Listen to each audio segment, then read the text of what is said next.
Hello! Welcome to my professional development on classroom assessment. My name is Ashley Person. I've been a teacher for 4 years in first and second grade. I'm currently working as a literacy coach in two elementary schools, and I'm also pursuing my master's degree in curriculum and teaching at Teachers College. Today, this professional development is going to teach you all about classroom assessments. We're going to be focusing in on formative and summative assessments, and specifically how to create authentic assessments in our classroom. My hope is that you're not watching this alone because the best kind of learning is going to take place if you are in a community of other educators, administrators, instructional assistants, other people who can help you brainstorm and collaborate on these ideas. We're going to jump right in. I do have throughout this professional development, some videos that we're going to be watching, also some interactive experiences, some points when I'm going to ask you to stop the video, turn and talk to a partner, because they're really things that I want you to start discussing and bring up in collaboration with other educators. So let's get started. We're going to start with an awesome video about baking school. And in my mind, this is a pretty good representation of what real world assessments or authentic assessments are like. So let's get started. I'm going to put it to the place where I want it to start. Here are the ingredients that you need to make the milk chocolate ganache. Heavy cream, kosher salt, milk chocolate discs, and unsalted butter. I'm not heating up the ingredients together, I'm only heating the cream. If I did it together, chocolate's very temperature sensitive and I risk scorching it or burning it. Also add my little bit of salt. All right, bringing this over to the stove.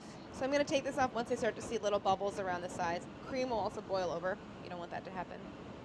See, it's starting to bubble up just a little bit around the edges. Okay, so I'm gonna use the heat from the cream to gently melt the chocolate.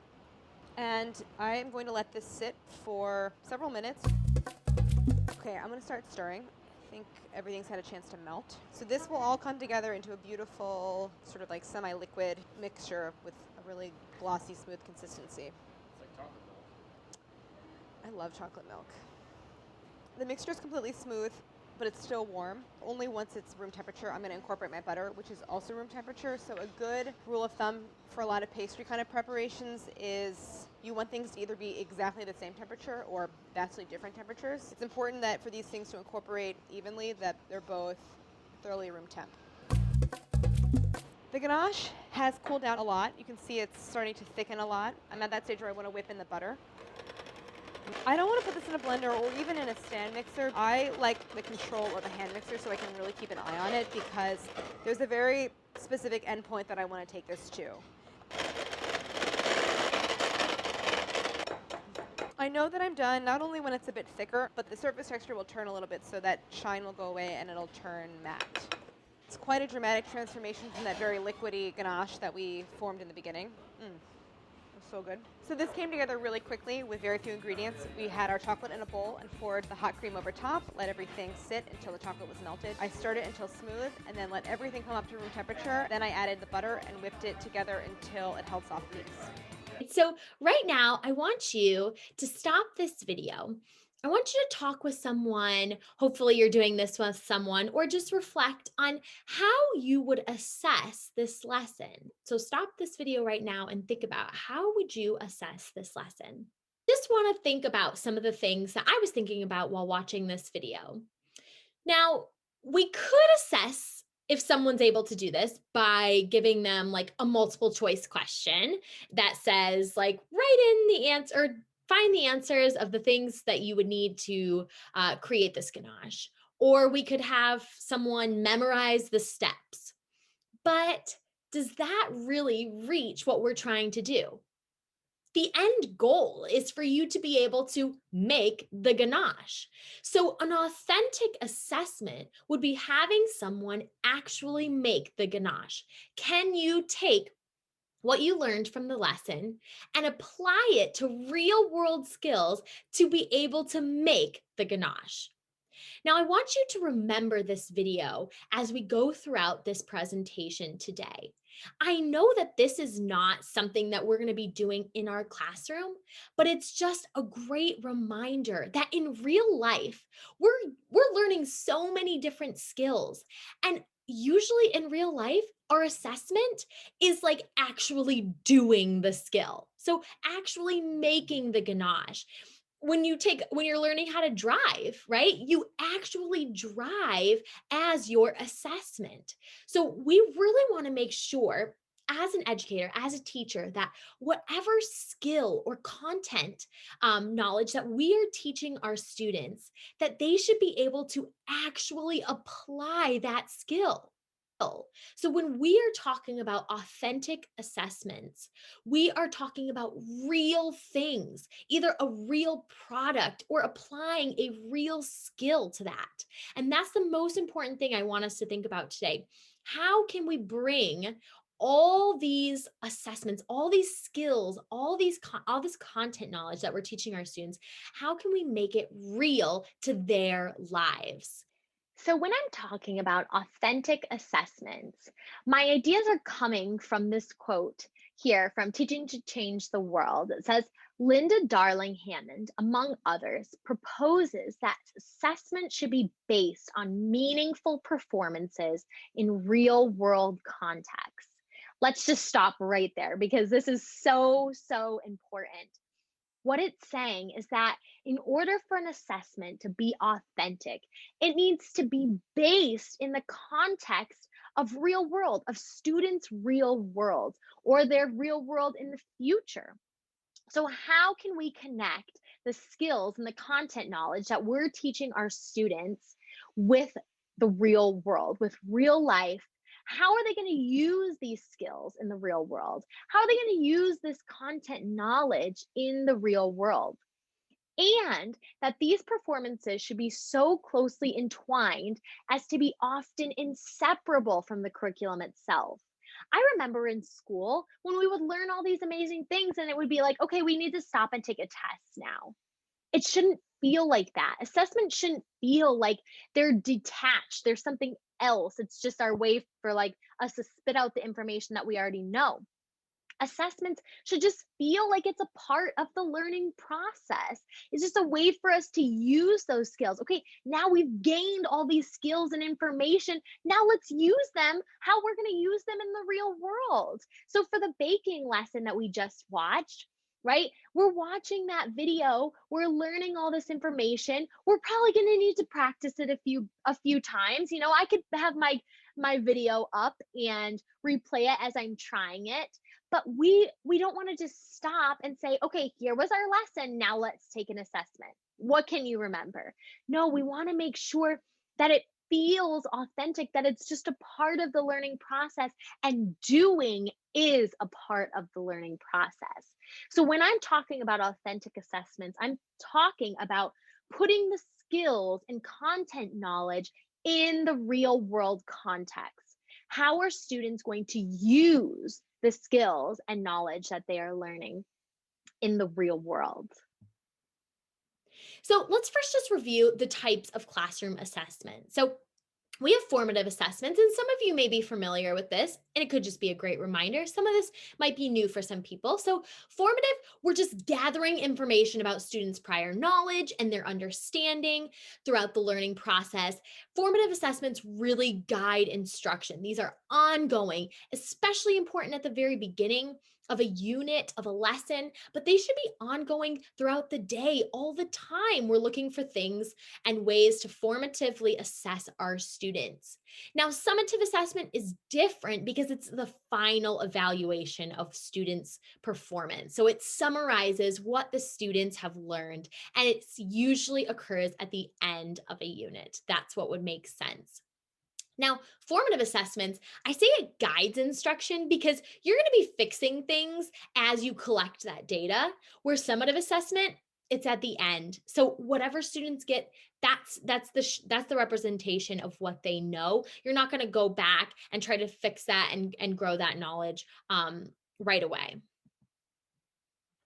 All right, I'm going to move my little video over here so that we can see these myths about assessments. Now, these are myths that either I had going into education or that I've heard other teachers have, even some students. So, the first myth I wrote is assessments are something you have to do because the curriculum requires you to do them. Now, here's the fact. Assessments are really just a tool to help you get to learn about your students and they inform your instruction. So a lot of the times I hear teachers talk about, like, oh, I have to do this assessment because my administrator says I have to. But really, that's so reverse of why assessments were created in the first place. Assessments were created really to help us understand our students. What do they know? What can they do independently? And it's really meant to guide our instruction, help us figure out what the next steps are for them. So we really should look at assessments in a positive way. How can we use assessments in the best way? Well, I'll give you a clue. Authentic assessments are going to be the best way to really guide our instruction. But we'll continue to get to that. The next myth is that all assessments have to be done on paper with multiple choice or written answers. Now, here's the fact. There are so many different ways that we can assess students, and students should have a variety of options to show their learnings.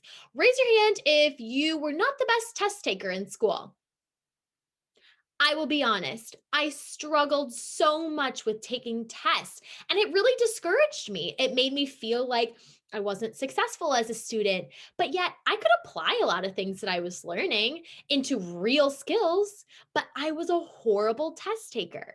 We have to remember that assessments that are not authentic don't show what our students can actually do or what they actually know. And we should give students choices in how to show their skills and their knowledge, because not all students are going to be the best at speaking, not all students are going to be the best at test taking, not all students are going to be the best at writing. So we need to create lots of opportunities for students to show what they can do and what they know. Another myth is that assessments only take place at the end of the unit, which, if you just listen to my examples of formative and summative assessments should be ongoing throughout the learning process. As a teacher, it was the only way for me to understand where to go the next day, where to go the next week, was based on my students' formative assessments, my observations of them. We're going to get more detailed into what a formative assessment is, but they should just be conducted often to guide the instruction in the classroom. All right, we're going to start with formative assessment. And I have a video here. I'm just going to show like 1.5 minutes of it. And it's going to give us a little glimpse into formative assessment. Assessment should occur early and often and throughout the process. I do a lot of formative assessments. So formative assessments meaning it's not summative, it's not a test at the end of the week or the end of a unit. You're doing a lot of small check-ins with the students to see where they're at and to see that they're growing along. How do you know that? Because I read it in the Saturn book. In the Saturn book, so you're making a Connection. from text to Text. very good. They are being steered very gently and very strategically, and the formative assessment gathering process is essential to that. You really have to know what kids know and don't know. In a lot of cases, we give students written feedback on the paper that they've written, but then we move on to the next thing and we don't give them the opportunity to actually rewrite that paper. And the research evidence is extremely clear that one of the strongest positive influences on achievement occurs when students get formative feedback that they immediately can apply. I think that's one of the things that the kids don't really like, is doing the reflecting, but I think it's actually one of the things that helps us a lot. I think doing it kind of like helps you see the bigger picture, because I don't think that if I didn't do reflecting, I wouldn't really think about like what I'm struggling with, or I would just kind of want to move on. All right. So, some of the things that I loved that they talked about in that feedback is that it should be ongoing from the start. And I loved this idea of formative feedback. So, formative assessments are really a powerful tool to check students' understanding of what they're learning while they're still in the learning process, right? So, after we give a summative assessment, we have to move on, right? So, formative assessments are really our tool to give students feedback, to give students support, scaffolding while they're still in the learning process. It's going to guide our instruction as teachers. Now, my favorite thing about formative assessments, they don't always have to be planned. My favorite thing to do, and something that really helped me in my journey as an educator, is to take anecdotal notes. So I had a little clipboard that I would take with me everywhere. And on each sheet, it just had a box for each student's name. And I would write like reading at the top, phonics, math, writing. And for each unit, I would collect notes on each of my students. And it really helped guide me, one, in like, who was I actually meeting with? Am I meeting with all my students? Do I have data on all of my students? And two, what can I get from when students are just having conversations, turn in talks? What information can I get when my students are when I'm conferencing with my students, right? We have so many students most of the time that it can be hard to track that information, to remember that information. But once I laid it out on a clipboard on just a little sheet of paper, it helped me to be able to like find commonalities in my students. Oh my gosh, all of my students are pronouncing the ed endings wrong. So like that's something that's going to inform me to go back and reteach that. Another thing that I love about the formative assessments is they're usually not graded, right? So I would grade them just like little exit tickets only to inform my instruction. So it's like, oh wow, like all of my students scored either a 1 or a 2. I'm not going to put this score in the grade book, but it's just for me to realize that I really need to go back, look at these exit tickets. Where are my students making a common mistake? And then go back and fix that. So I only graded it if I needed to see where my students were at. Now, here are some examples of formative assessments that I have used, that I've seen other teachers using through observations. I'm going to give a little bit of explanation for some of them that might be a little confusing. But otherwise, you can look up all of these. There's lots of videos on these on YouTube or Vimeo to give you some examples of some really cool ways to do this. So first up, we have exit tickets. Usually these are no more than like 5 questions or like 5 tasks. It can be multiple choice. It can be written. It can be super, super quick. Sometimes I cut out like little fourths of a paper, and before a student leaves my small group, I just have them answer 1 or 2 questions. It's just a way for me to see, were they able to understand what I was teaching them in this small group?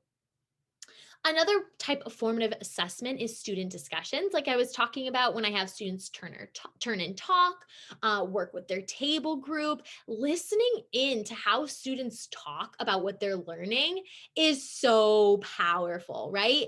Are students able to communicate on their own what they're learning?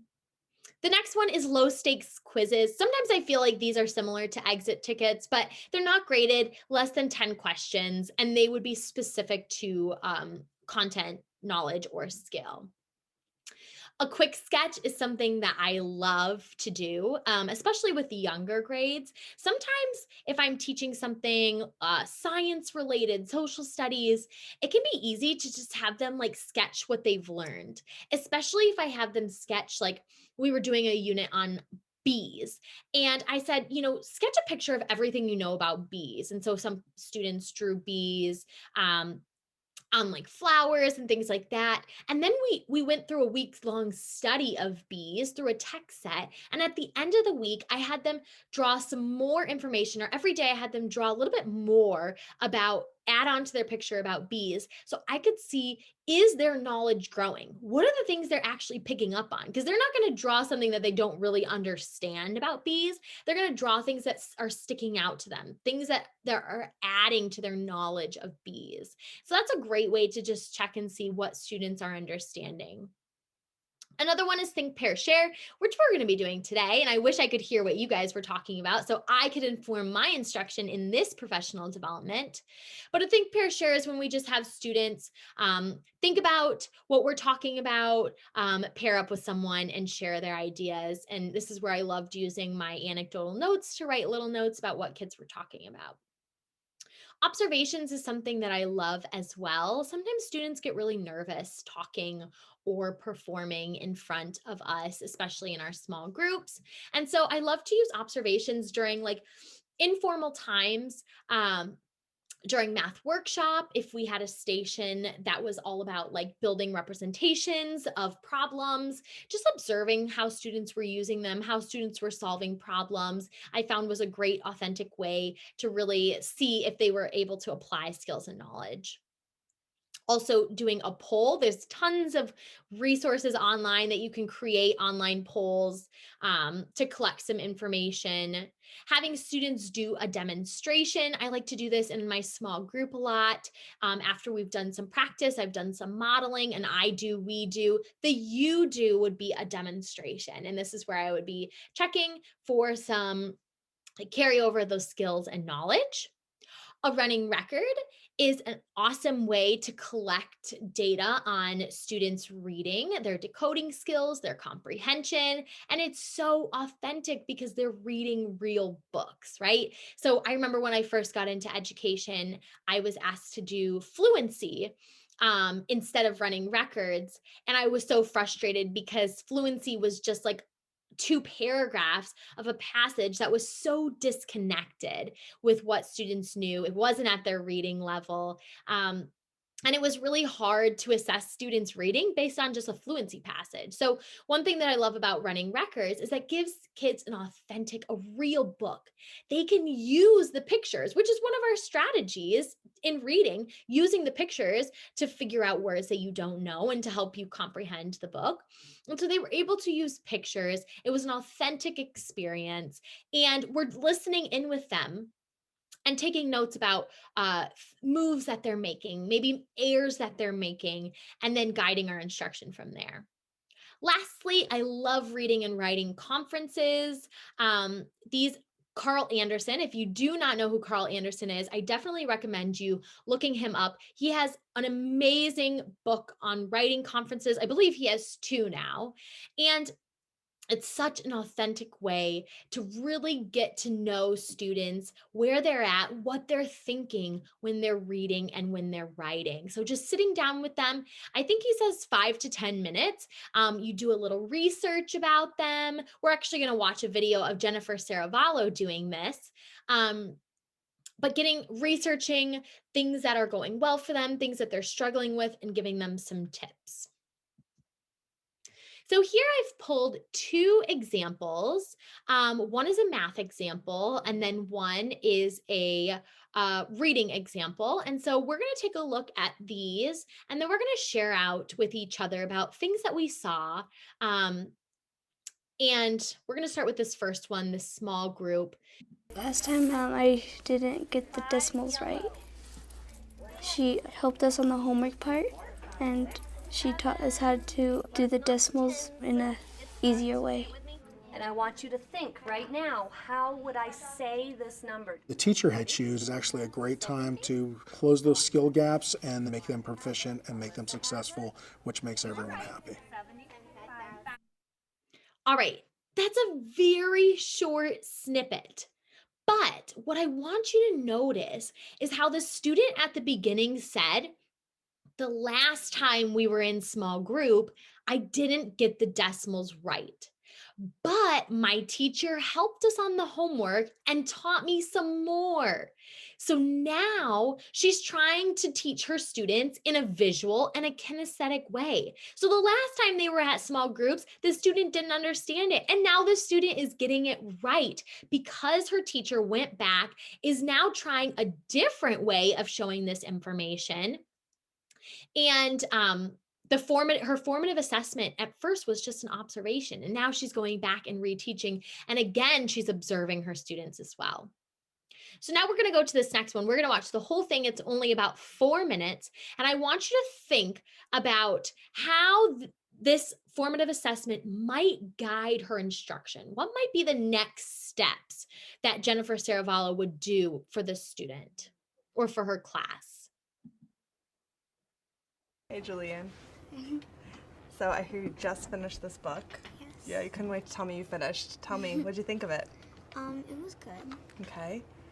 What was some of the things you were thinking about toward the end of the book?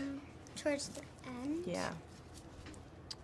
I said, I made a prediction. I said, I predict, well, there's a boys team and a girls team, and they want to see who can talk for the least amount of time. And I predicted that it would be a tie. Okay. And my prediction came true.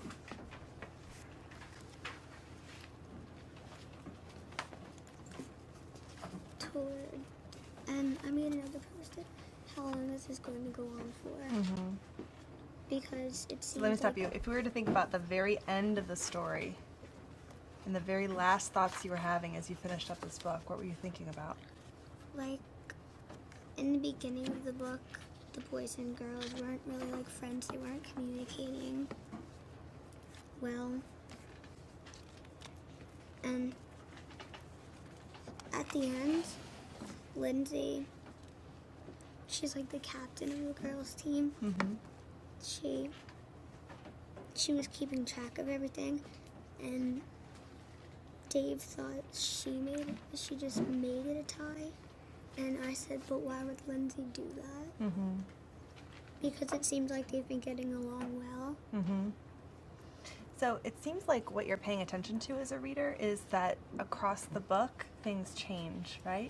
In the beginning of the story, the characters might be one way or act one way, and by the end of the story, they might change a lot. Yeah. And that's a really important thing to pay attention to, because lots of times the change in a story gives us some clues as to what the story's really about.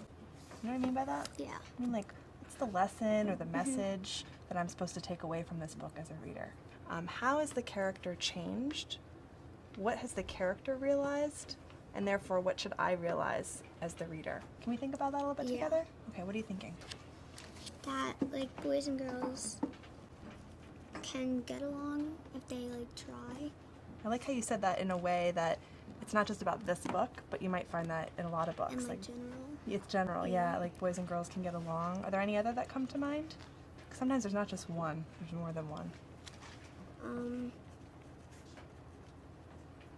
Like, not all people are perfect. What makes you say that?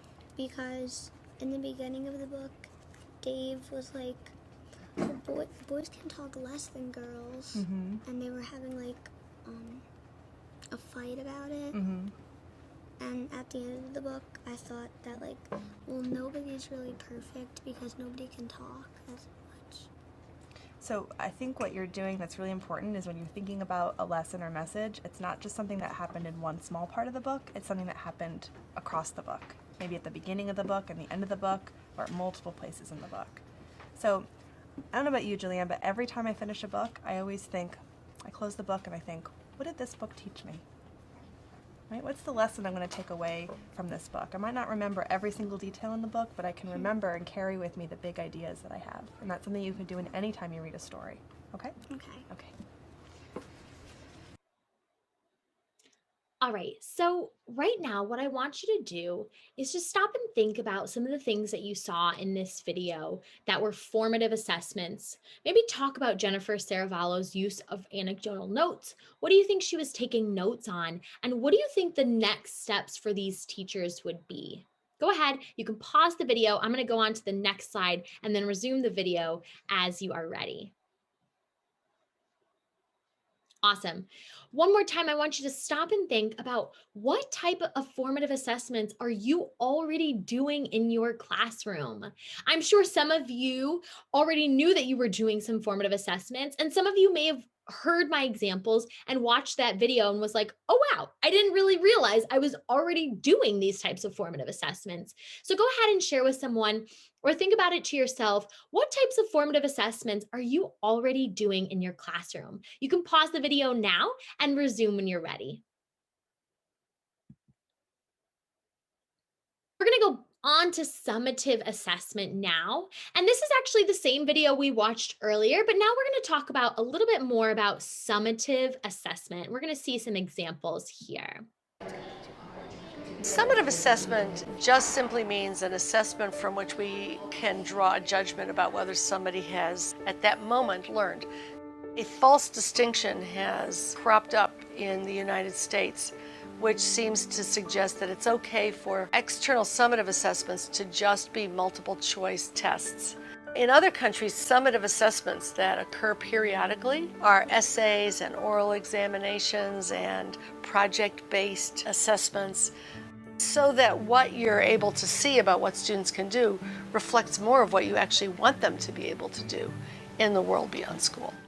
So tonight is exhibit night. Every 9 weeks we have this big celebration of learning, and the halls will be filled with parents and children who are all here to celebrate what their children have accomplished in the past 9 weeks. We also use exhibits to assess the learning of our students. I like to go up to students and have them explain an exhibit to me so that I understand, did they get the big idea? Did they just do a project, or do they really understand what they did, why they did it, and what it means in terms of the bigger picture? What we find is that because the learning is so rich and it's so meaningful, that our students do very well on standardized tests. All right, so some of the things that I loved that this video was talking about is the bigger picture. Can students just take a test and answer all the questions right? Or can they actually explain and describe why they were learning this, how it relates to the bigger picture, to real life experiences and situations? So when we think about summative assessment,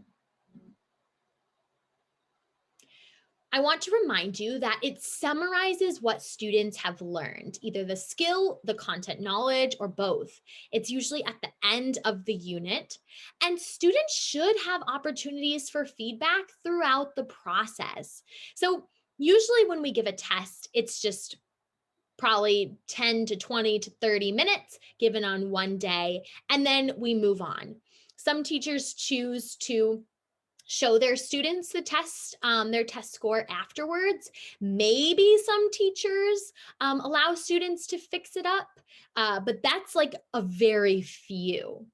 Now, when we are doing a summative assessment that is authentic, we want to make sure that we are giving students opportunities throughout the process to receive feedback. And that takes us back to formative assessment. That's why formative and summative assessment are so closely knit together, because they build off of each other. If we don't have formative assessment, then we're not going to have a valid summative assessment, because students wouldn't have any feedback to improve on what they're learning. Now, summative assessments are graded, and one tip is that I would think about how the skill or content would be used in the real world. So whenever you want to create a summative assessment, which we're actually going to be doing today, and I will model first, but we always want to think about, how are my students going to use this skill in the real world? How are they going to use this knowledge in the real world? And the best piece of advice I can give is to give students choices. Not all of our students are going to be the best speakers. And maybe that's not how they're going to best express their knowledge of a content. Now, if you give them choices, then there can be many different ways for your students to express their skills and their content knowledge in the best way for them.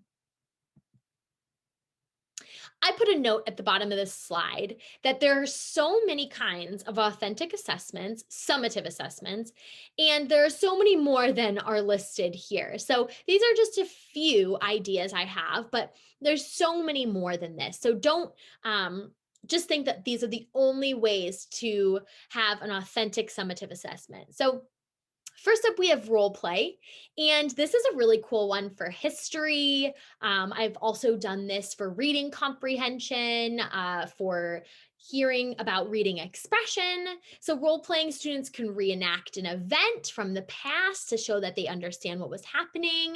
They can also replay, or they can role play real life scenarios to show how they would use skills or content knowledge in a real world scenario. And they can also role play and reenact part of a story that they read. Like I said, reading with expression, we can hear from that, or just remembering comprehension of that specific part.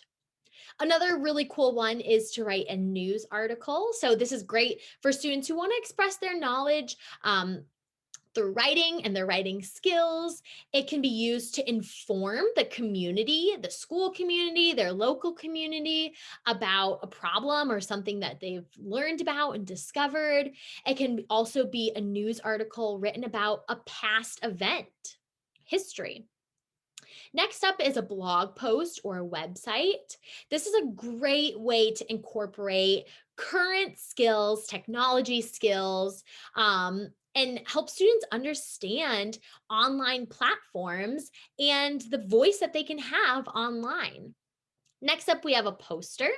So we know that this is a creative way for students to show their knowledge. It's especially awesome if they want to express something to their school community or their community. They can post it up around the school. It's a great way to get information out. Through this, you might hear my ideas also about student voice. I think students' voices are so important, and I think it's really important as educators that we tell students that their voice can be a very powerful tool. And just because they're kids doesn't mean that they can't have a huge impact. So a lot of the things that I'm talking about have this underlying idea of using students' voices.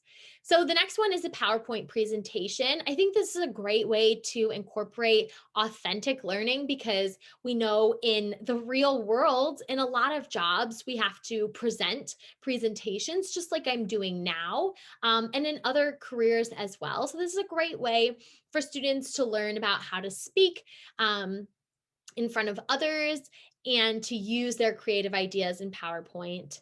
Another idea is an interview. And this is a great way for students to either make up an interview, so how they would think a historical figure would answer or respond to certain questions. It's a really cool and interesting way to do that. Also, if we're thinking about how to make things culturally relevant, we want to bring in parts of students' culture. In some cultures, songs are really, really important and a great way to express ideas. And so a song or a poem, spoken word, are beautiful ways for students to authentically express their content knowledge and their skills. Also another presentation, we have exhibits like we saw in the video, which I think are such great ways to show what students have learned. And also writing a letter to someone, either in the past, writing a letter to someone like in a persuasive way. That's a great way to assess persuasive arguments. So lots of different ideas. These are just a few that I could think of off the top of my head. So here is a few examples in action. I'm going to show you two examples from this specific video, one for younger grades and one for upper grades. People think that spiders are like scary or dangerous, and actually they're not. We've been working on our spider stories for quite a while, because they are the way that we're solving our problem. Why write stories? It changes people's minds. And what else can it change? Their hearts. Their hearts. Every student studied their own spider. They did research on all of the attributes of that spider. Then they had to take those facts and create a story around them. The spider I've been researching is the broad-faced sack spider. My story's about this little spider trying to find a home and how the problems it gets through to find the perfect place to live. Daddy Longlegs. This writing project is actually helping us learn how to write better because you can look back at your research and then you can know like the facts. He dove to eat the spider. What I hope that I'm building are like tiny problem solvers. There was a spitting spider. It's a really appropriate way for them to practice those lifelong skills. The bird didn't see him, so he went past the end. When I think about how to identify a quality problem, I think about what is the authentic context that I can situate that problem within. Our school's called Two Rivers, and one of those two rivers is the Anacostia that is not swimmable or fishable. Our website needs to teach kids all about the river ecosystem, both its problems and how we can make it healthy again. And so they're creating a website. So start to think about this third question. What changes can we make to improve? We get to teach kids about the Anacostia and what makes the ecosystem healthy. Partnering with the Anacostia Watershed Society is giving kids the idea that this is a real-world connection. We work with Two Rivers. The students are really taking part in an authentic restoration project. I like that the topic isn't taught to you. You have to like figure stuff out. We go on field studies so we can see what it actually looks like. Then solutions like rain barrels, wetland plants. It's not that we're looking at, what's happening with the rainforest. Everything that they do every day is impacting the water. Zoom in, zoom in. It's much more powerful for them to be involved in something that's part of their own community. All right, so some amazing examples are in that video. Just something that really sticks out to me is how authentic this is to the students' world and their community, especially in that last example with the rivers. Well, actually both of them, because spiders are all around us too. So with the river, it's exactly in their community, right? She said, we're not learning about the rainforest. The students have never experienced that, but we're problem solving about things that are in our community. And I love how both examples are really showing that students' voices are important and should be used. So now I want us to stop and think once again, what types of summative assessments are you using in your classroom? And it's okay to be honest. I've been a teacher and I know that I have used multiple choice questions. I've used end of the unit exams. So it's okay to be honest. We want to be honest with ourselves. What types of summative assessments are you using in your classroom? Please stop this video, and then when you're ready to continue, you can start it back up again. All right, welcome back. Now we're going to dig a little bit deeper into why should we use authentic assessments? Why should we really focus on using these authentic assessments in our classroom? And I have one last clip I want to show you from this video that we have been watching. Kids have that opportunity. They begin to value assessment. Assessment is for me as a way to get the feedback that allows me to become the person I want to be.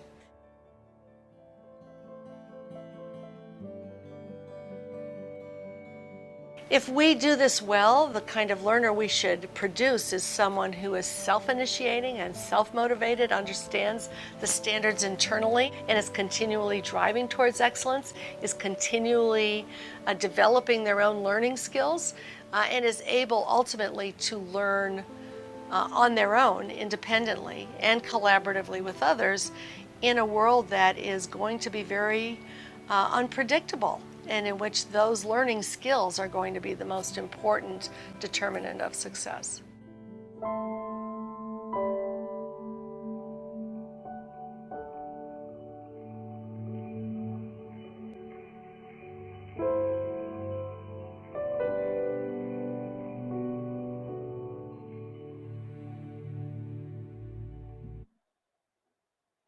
All right, so some of the things that I heard in this end part of the video was that assessment is for the students and they can internalize that. And these authentic assessments can create independent learners and collaborative learners. So I want you to stop right now and turn and talk or think to yourself and respond to what you heard in this part of the video. You can pause the video and then come back on once you're ready. Welcome back again. So now we are really diving into, but really, why do we need to do authentic classroom assessments? Why should we take the time out of our already busy schedules to create authentic assessments? Because it does take time. It does take a lot of thought, which I'm sure you've seen as you've watched these videos. And are generic assessments really harmful for kids, or can I just keep using them? These are great questions. These are very valid questions, questions that I've asked myself, questions that I've had other teachers ask me. So we're going to dive into those really important questions right now. And I'm going to move myself over here so that we can see everything that we need to. So looking at this visual, it's clear that there are a lot more pros to authentic assessments than there are cons. I'm going to start with the cons. It does take a little bit more time and effort to think of different ways to assess students, and instead of giving the generic assessments. And it doesn't give us data that we can compare so that we can compare students globally, which is why we have the other assessments that we use in school, whether it's MAP assessments, SBAC assessments, whatever assessments that you use as a school-wide assessment. Those are so that you can compare over time and by students globally. And usually authentic assessments don't have that kind of data to be able to compare across the globe. But here are the pros. Now, you can read this slide on your own, so I'm going to summarize for you. But authentic classroom assessments allow students to apply the learned skills and the content knowledge in real world contexts. So it enables them to become real world problem solvers, real world critical thinkers. And it allows all types of learners to be successful because they can show their knowledge and skills in different ways. I think it also allows students to really deepen their understanding of a content knowledge or the skills that they're learning, because we don't just cover a whole bunch of things and then have to like just rote memorization and recite the information. We're actually using the skills and building the knowledge as we go throughout the learning process. So there's so many positives to using authentic classroom assessments in the classroom. Now we're going to get into some practice. We're going to do a little bit of I do, we do, you do. So first, we're going to have a little quiz for you, and I'm going to move myself once again. So you are teaching students about how to count money. An authentic assessment would be, I want you to pick one. Would an authentic assessment be, number one, having students take turns acting as store owners and buyers and using money to purchase items? Or would an authentic assessment be having students answer word problems related to money? I'll give you some time to think. Awesome. So number one is definitely an authentic assessment. And let me tell you why. When we're teaching students about counting money, why would students need to know that? How do students use that in the real world? Well, if they want to buy something, they're going to need to count out their money to make sure they have enough of it in order to purchase it. And as a store owner, if we're store owners, right, we need to count money to make sure we get enough. So that's an authentic way to assess students' knowledge on counting money. Now, some of you may say, but the second one doesn't sound that bad either. I mean, at least the word problems are talking about money. Yes, but if you want to make it even more authentic, we need to connect it to real world context, real world skills. I know my first and second graders would go to the grocery store and pick out pieces of candy and use their money. I know that my kids are already doing that. So I might as well challenge or push my students in the direction of context that they're already in. So if I'm teaching about money and I know my students are already, going to the ice cream truck and paying for ice cream, or going to the stores and buying food or candy, they're counting money. And so I just want to use that in an authentic way to assess my students' skills. The next one says you are teaching students how to read with expression. An authentic assessment would be number one, give students a passage from a text and have them answer a multiple choice question about how the passage should be read. Or number two, students perform in a reader's theater. I'll give you a few seconds to think about. All right, so my response would be number two. Students performing in a reader's theater would be an authentic assessment of if students can read with expression. So I thought about, when do I want kids to be able to read with expression? Why would I want kids to be able to read with expression? Oh, if they're conducting a read aloud, or if they are performing in a reader's theater, we want students to be able to read with expression. So that would be an authentic way to use that skill. If we give students a passage that's first out of context, and two, just ask them how they would read it, maybe they would see that there was a question mark, and so they should have to read it in a little bit of a different way. Or maybe they would see that there was an exclamation point and that they would have to read it with expression. But it's not showing me if students can actually apply the skills and the knowledge that I want. That is the key for these authentic assessments. Is it showing me that students can apply these skills in a real world context?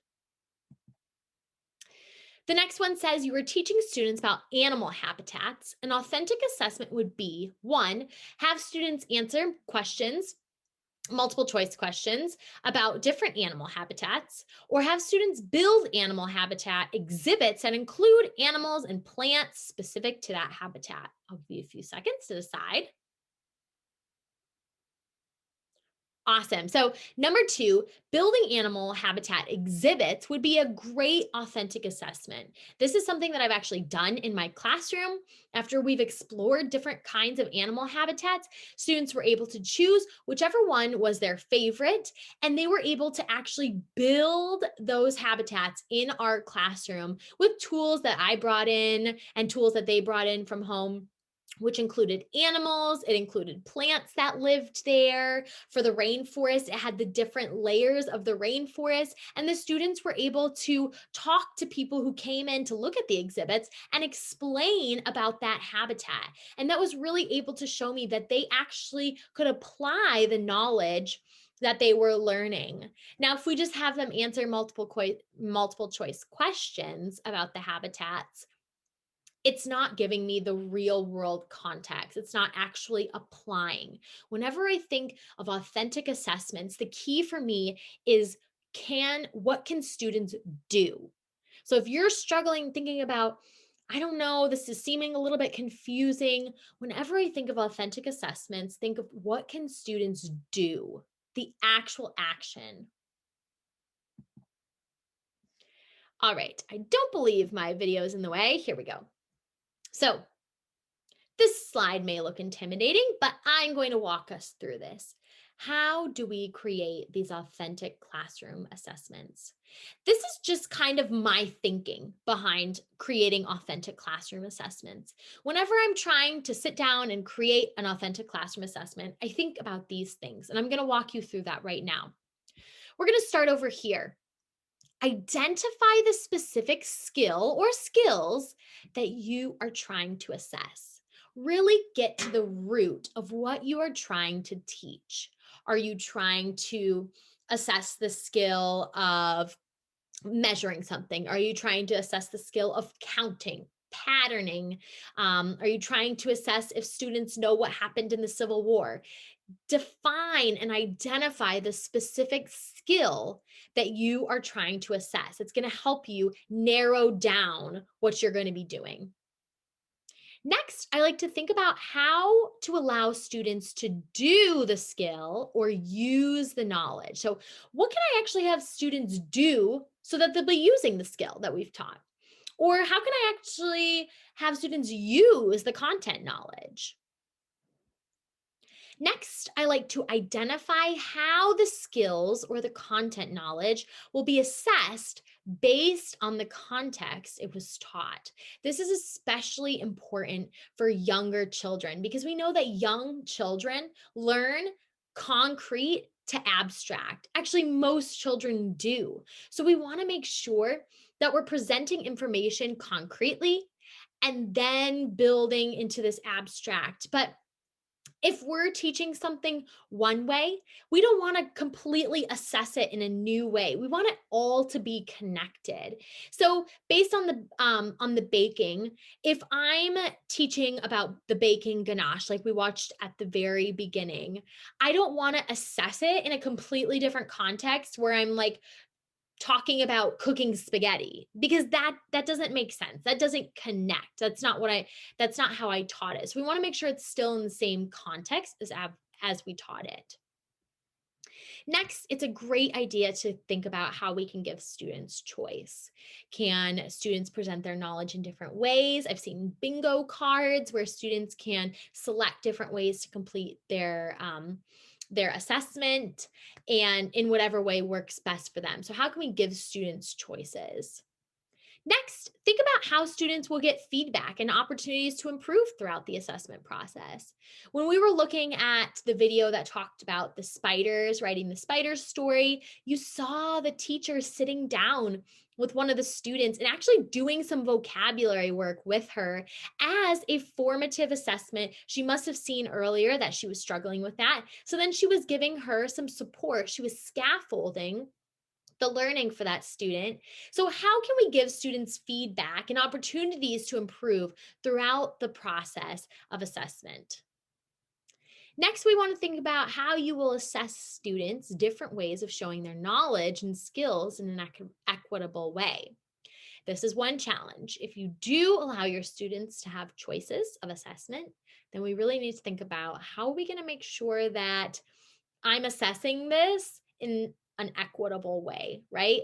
Equitable, equality, and equal is not the same thing. So we don't have to have the same rubric for every type of assessment that students choose, but how can we make sure that it's equitable?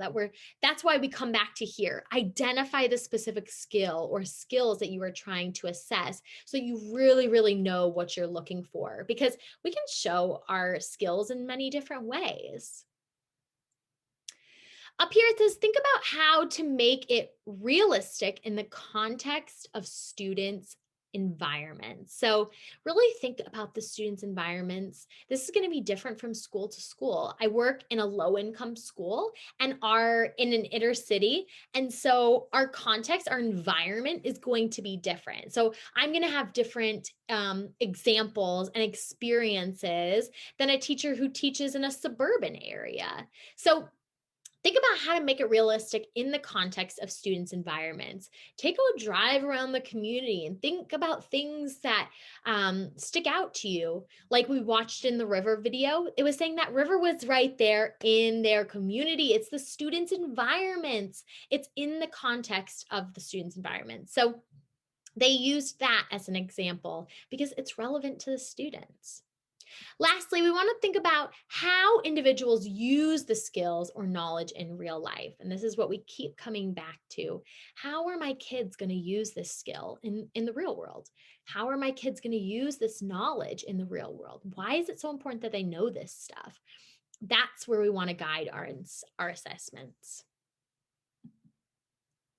Right now, we're going to go into a model. This is something that I have created and I'm going to walk you through. I thought about all these things, and now I've created this model for creating an authentic assessment. So, the standards I'm going to be using today are second grade standards for math. First, it's measure the length of an object by selecting and using appropriate tools. And then the next one is measure to determine how much longer one object is than another, expressing the length difference in terms of standard length unit. So, I first start by identifying the skills and content knowledge I want my students to know. That's one, can they measure? Can they read the measurements? And can they find the difference?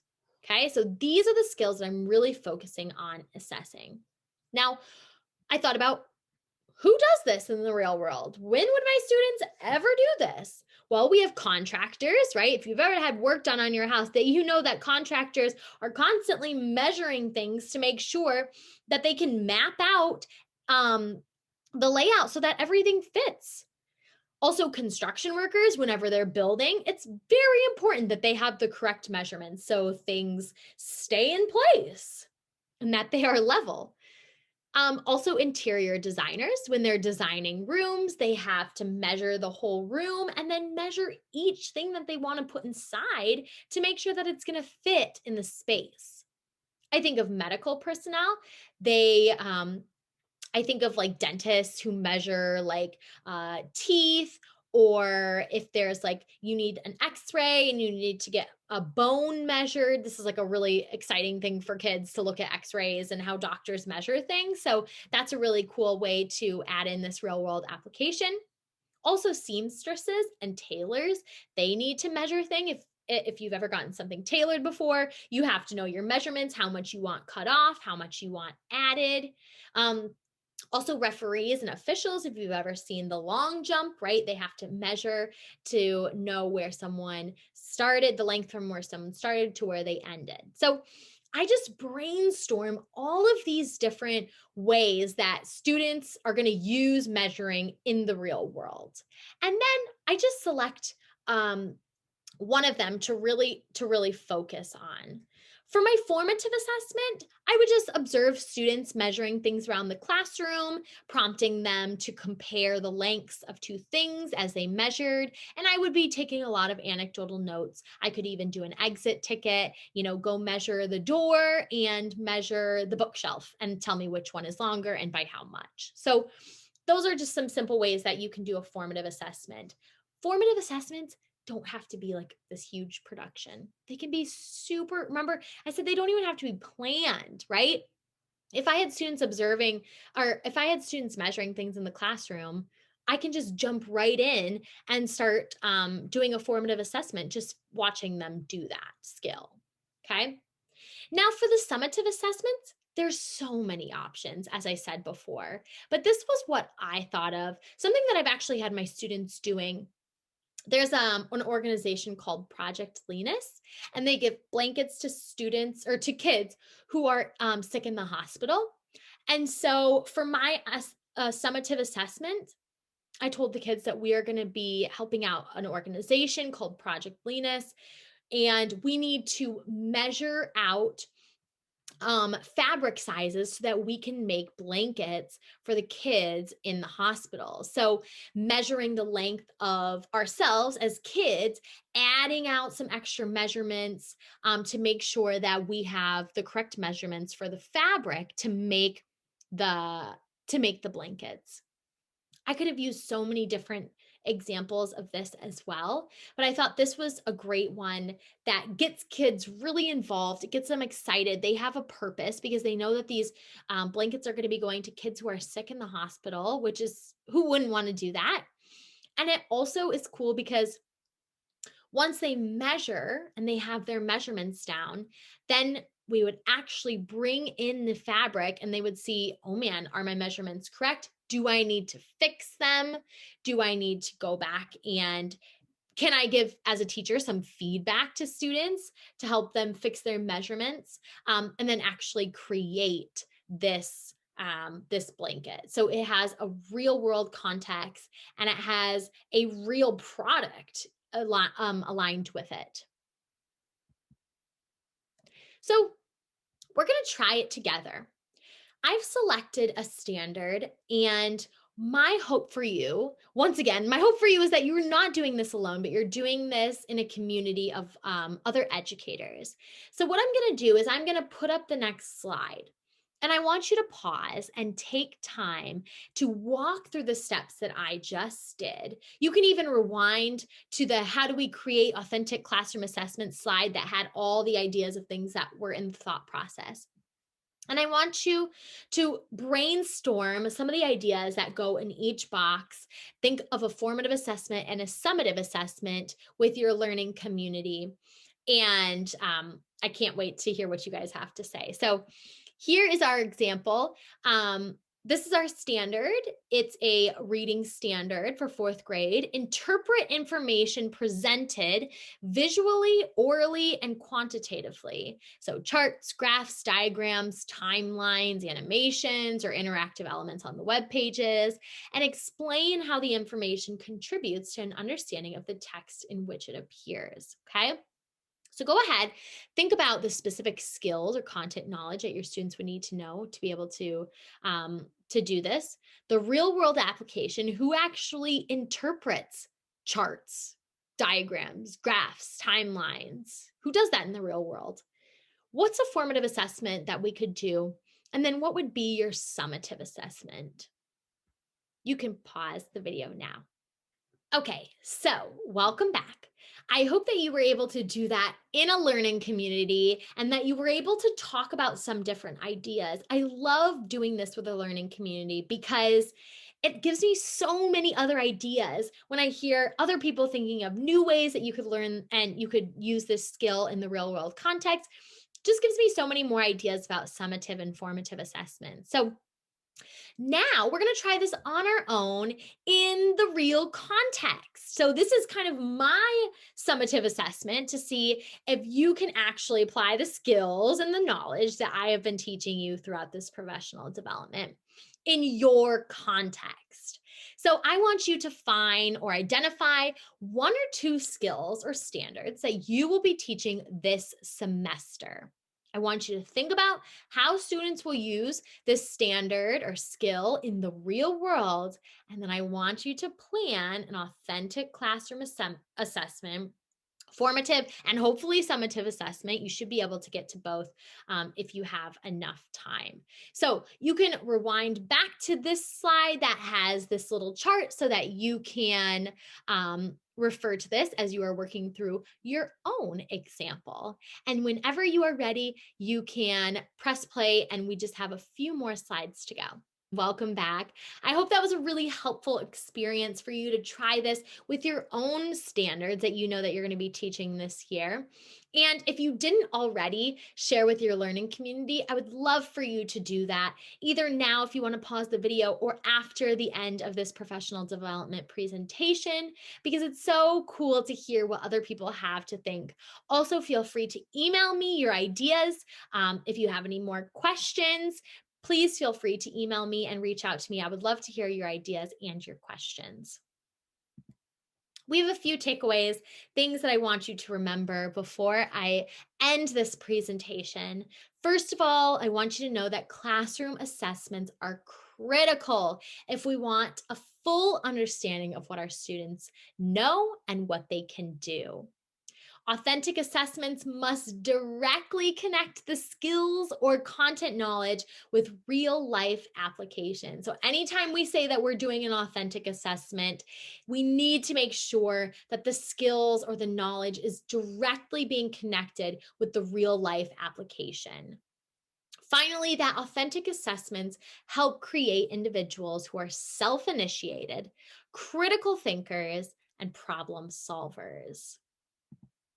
Thank you so much for joining me today and watching this professional development on authentic classroom assessments. If you have any questions, please feel free to reach out to me. I would love to hear your feedback on this professional development and things that you would like to learn more about. Have a wonderful rest of your day.